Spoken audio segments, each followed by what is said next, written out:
Hey everyone, and welcome back to the channel. Today we are diving into one of the most powerful stories of courage and faith, Daniel in the Lion's Den. It's a classic, but its lessons are more relevant today than ever. We all face pressures, right? Pressure to conform, to stay quiet about what we believe, or to take the easy way out. Daniel's story is our roadmap for standing strong when the world tries to push us around. So let's set the scene. Daniel is a top official in a foreign land, and he's really good at his job, but he has one non-negotiable: his unwavering faith in God. His jealous rivals know this, so they craft a trap. They convince King Darius to sign a law: for 30 days, no one can pray to any god or man except the king. The penalty? Being thrown into a den of lions. What would you do? The law was specifically designed to target Daniel's core beliefs. But here's where it gets incredible. Daniel knew about the law. He understood the consequences. And what did he do? He went home, opened his windows toward Jerusalem, and prayed to God, just as he had always done. He didn't hide. He didn't compromise. This teaches us a powerful lesson. True faith doesn't buckle under pressure. It's easy to be faithful when everything is going well, but our real character is revealed when we face opposition. Daniel's faith wasn't a private hobby. It was the very essence of who he was. So Daniel is caught, and a reluctant King Darius has no choice but to enforce his own law. Daniel is thrown into the lion's den.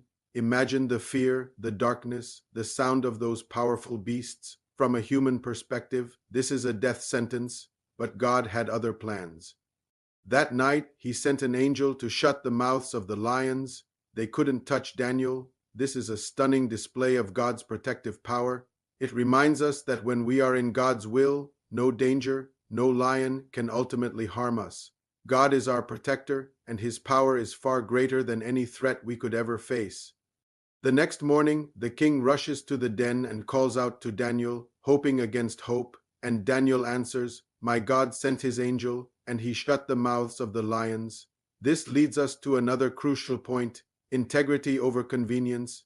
It would have been much easier for Daniel to just stop praying for 30 days. He could have saved his career, his reputation, and his life, but his loyalty to God was more important than political favor or personal safety. Living with integrity might cost you something in the short term, but it honors God in a way that nothing else can, and it leaves a lasting legacy that inspires others. And inspire it did. Think about King Darius. He witnessed this incredible miracle firsthand. He saw the power of Daniel's God in a way he never could have otherwise. As a result, the king issued a new decree, declaring that everyone in his kingdom should honor the God of Daniel. This is what happens when we stand firm. Our trials aren't just for us. They are a platform for God to display his power. Your steadfast faith in your own lion's den, whether it's at work, at school, or in your community, can be the very thing that turns observers into believers. You become a living testimony to God's goodness and strength. So, what was Daniel's secret? How did he have such unshakable courage? It all comes down to his daily habit of prayer. The Bible says he prayed 3 times a day. Prayer wasn't just a religious duty for him. It was his lifeline. It was his constant communication with the source of his strength. That consistent connection with God is what prepared him for the lion's den. It's the same for us. If we want to have the strength to face our own challenges, we need to cultivate a daily relationship with God through prayer. That's what fills our spiritual tank and gives us the courage to stand firm, no matter what lions we might face. Thank you so much for joining me today. I hope Daniel's story has encouraged you to stand strong in your faith.